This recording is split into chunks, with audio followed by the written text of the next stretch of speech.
Bonjour à toutes et à tous et bienvenue sur la chaîne. À moins d'une semaine de la sortie de la nouvelle extension, on peut dire sans se tromper que la DBT02 House of Blood était une excellente extension. En effet, là où la DBT01 Rally to War posait de bases extrêmement solides mais apportait concrètement des effets assez sommaires aux différentes nations, la DBT02 a réussi à amener encore plus de profondeur au gameplay de Dragonborn en introduisant beaucoup de nouvelles cartes à effets très puissants et au pool de cartes existantes. Ainsi, là où Rally to War proposait de la simplicité avec beaucoup de stratégies basiques, telles que rampe, aggro, défense, destruction, House of Blood apporte beaucoup plus de cartes permettant des combos complexes, et ainsi de la détermination d'une synergie du deck. Par exemple, invocation de petites créatures du deck pour rush, infliger des dégâts par effet, copier les spells, contrôler les 4 bursts, j'en passe et des meilleurs. La force de cette extension a aussi été de miser sur des archétypes, machine, homonculus, ou encore elfe. Il est alors possible de créer un deck fonctionnant majoritairement avec des cartes centrées sur la stratégie de l'archétype, mais aussi de voir une pensée un peu plus vaste et d'intégrer des cartes de cet archétype dans d'autres builds un peu plus complexes. Vous l'aurez compris, la DBT02 House of Blood est pour moi une très grande réussite, tant sur le plan du game design avec des cartes bien équilibrées que sur ce qu'elle apporte au jeu. Je propose donc aujourd'hui une petite vidéo et après des semaines de playtest, un classement des meilleures cartes de cette extension en consensus avec la team 0 ou rien. Ce classement est bien entendu accompagné d'une analyse détaillée et de decklist internationales. Numéro 5, Yvel, Lord of the Sky. Yvel fait partie des 5 seigneurs dragons WR de l'extension avec Gravos le vert, Ulrisk le bleu, Eldrune le rouge et Sénès le noir. Pour les collectionneurs, sachez que ces 5 dragons sont disponibles avec un artwork alternatif en rareté secrète et que l'ensemble des cartes compose une fresque panoramique magnifique. Je suis même en train de commencer la collection, j'essaierai de vous les montrer dans une autre vidéo. Ces dragons partagent tous le même schéma d'effet. Premièrement, un effet lorsqu'ils sont invoqués et pour lequel il faut que votre dé de la même couleur que le dragon soit entre 3 et 6. Deuxièmement, un effet qui demande au dé de couleur spécifique d'être entre 1 et 4. Et enfin, un effet Dragocross de n'importe quelle couleur. Vous l'aurez compris, un lancer de dé d'une valeur 4 ou 3 est idéal car il vous permet de profiter des deux effets simultanément. Concrètement, pour Yvel, son premier effet à l'invocation, si vous avez un dé jaune entre 3 et 6, est de piocher des cartes jusqu'à en avoir 4 en main. Un bon petit effet de refresh qui peut s'avérer bien utile quand la main est mise à mal par des decks défausses, par exemple Sénès le dragon noir, mais aussi quand de nouvelles options sont requises pour se remettre dans la partie. Néanmoins, c'est le second effet qui est le plus intéressant.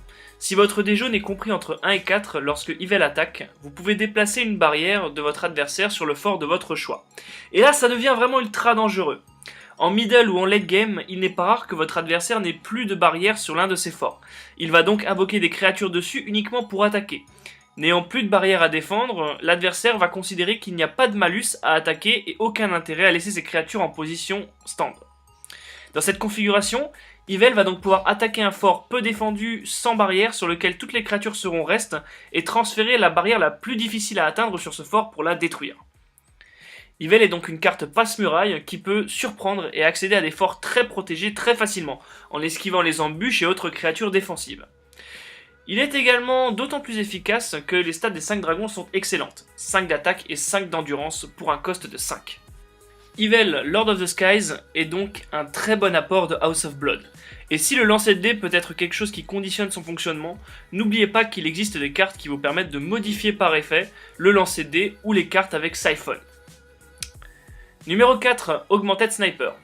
Augmented Sniper est une carte verte de cost 2 qui vous permet de Siphon 2 de votre dé vert pour réduire le cost de la prochaine créature que vous jouez de 1. Je ne pense pas avoir besoin de vous expliquer plus en détail comment une carte avec un cost aussi faible, donc jouable en early, qui vous permet d'invoquer vos créatures pour un cost de moins à chaque tour, et dans une couleur qui vous permet encore de gagner des ressources par effet, c'est vraiment très fort. Grâce à Augmented Sniper, vous invoquez plus facilement et plus rapidement vos grosses créatures en accélérant votre jeu. Autre avantage, il possède le trait Elf et Machine, deux archétypes qui possèdent leur propre deck archétypé. Enfin, son endurance est de 3, ce qui lui permet d'être un défenseur très correct en early game et de rester assez longtemps sur le board.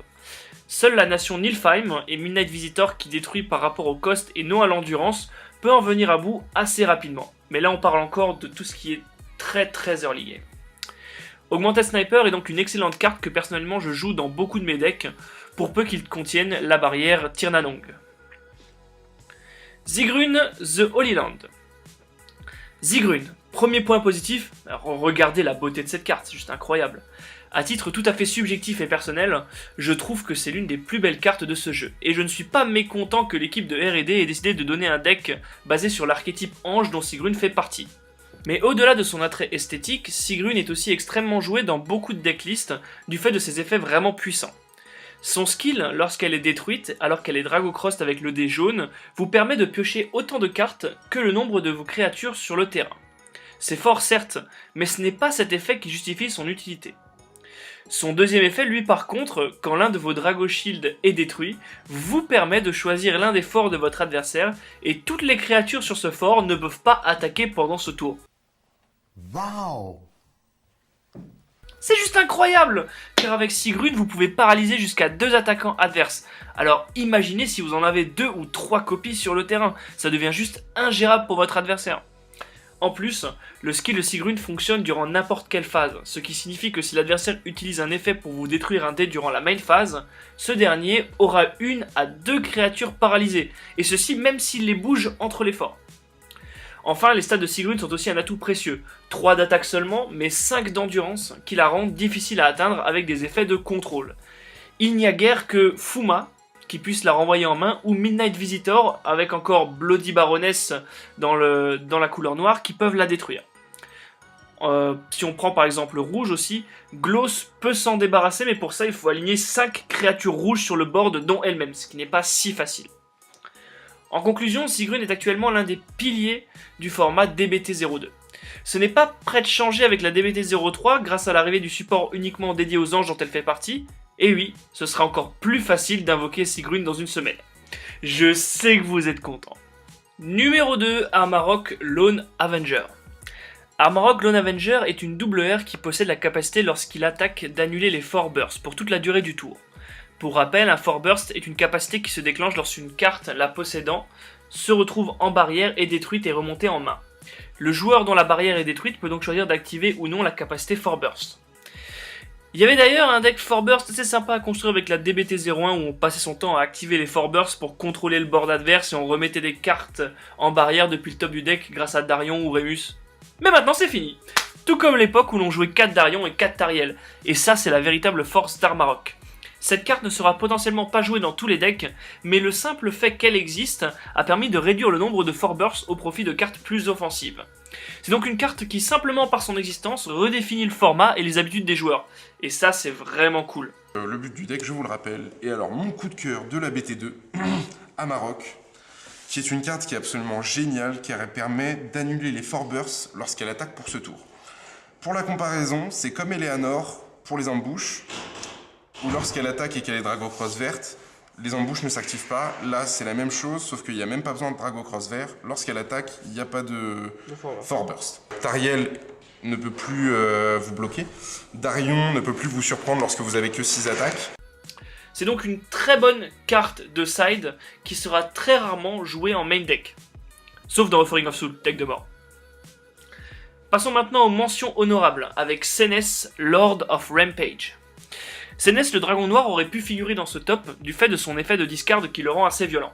Concrètement, lorsque vous invoquez Senes, si votre dé noir affiche un résultat entre 3 et 6, votre adversaire défausse toute sa main sauf une carte. Alors certes, ça peut paraître très fort sur le papier et c'est très fort dans les faits, mais rarement game breaker. Je vous explique. En effet, son cost 5 compense son effet assez balèze, puisque si votre adversaire joue Senes dans le but de taper dans votre main, il ne pourra souvent pas aligner d'autres grosses créatures agressives ou un contrôle de board assez efficace, ce qui vous laissera manœuvrer avec les créatures que vous avez déjà posées sur le terrain durant votre tour. De plus, la défausse n'est pas aléatoire, donc si vous avez une carte qui vous permet de retourner la situation, vous pouvez la garder en main sans problème. Enfin, si l'adversaire vous détruit au moins un fort, avec votre draw phase, vous aurez un minimum de 3 cartes pour composer durant votre tour. Voici pourquoi Senes n'est pas dans le top. Certes, il est très fort et apparaît essentiel dans beaucoup de decks noirs, néanmoins, seul l'un de ses effets est réellement menaçant, et il est lui-même conditionné par un lancer de dés noirs bien précis. Ainsi, pour profiter au maximum de Senes, il faudra que vous puissiez jouer 2 dés noirs. Cette carte peut néanmoins devenir Game Breaker, passer un certain nombre de ressources, si vous arrivez à le combiner avec Despair, une carte qui fait défausser la dernière carte de la main du joueur adverse. Ou alors avec une carte de contrôle qui vous permet de gérer le terrain, forçant l'adversaire à jouer sur le top deck à peu près à tous les tours. Et notre numéro 1 n'est autre que Wrist of Infernal Blades, qui selon beaucoup est la meilleure carte de cette extension. Rien qu'en lisant les faits, vous comprendrez pourquoi cette carte est insane. Lorsqu'elle attaque, vous pouvez regarder la carte du dessus de votre deck, et Wrist gagne la puissance équivalente au cost de la carte révélée plus 1. Mais ce n'est pas tout, si la carte révélée a un cost de 2 ou moins, vous pouvez l'invoquer sur le terrain. Multi-attaque, power-up, remplissage de board, c'est vraiment fort, surtout dans Tauris, qui possède beaucoup de cartes de contrôle. Ok, c'est très fort. Heureusement qu'elle a un cost élevé. Comment ça, un cost seulement de 3 ? Oui, parce que Wrist possède un effet insane, des stats insane en attaque comme en endurance pour un cost de seulement 3. Le skill de Wrist permettant de gagner du power vous permet de passer à peu près tous les dés et la plupart des monstres qui existent dans ce jeu.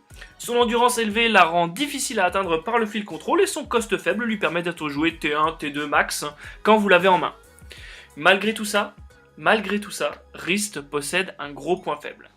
Elle ne peut être jouée dans une grande variété de decks. Si vous voulez jouer Wrist, ce sera forcément dans un deck centré sur cette dernière, comprenant donc plein de petites créatures qui vont venir spammer le board.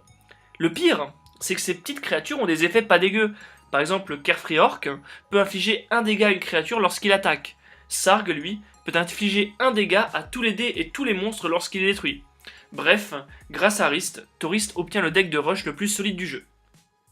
Et ce n'est pas fini puisque la DBT03 renforce encore le deck Wrist avec des cartes à petit cost possédant des effets lorsqu'elles sont invoquées du deck. Voilà, c'est tout pour aujourd'hui, j'espère que cette vidéo vous aura plu, n'hésitez pas à me poser vos questions sur Dragoborn si ça vous intéresse. Perso, je trouve que c'est l'un des jeux les plus profonds en termes de gameplay et en termes de build.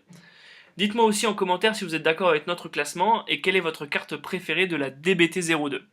On se retrouve très prochainement avec une unboxing de la DBT03 qui sort comme je vous l'ai dit la semaine prochaine, elle s'appelle Gears of Apocalypse, et d'autres vidéos pour Vanguard. Allez, salut!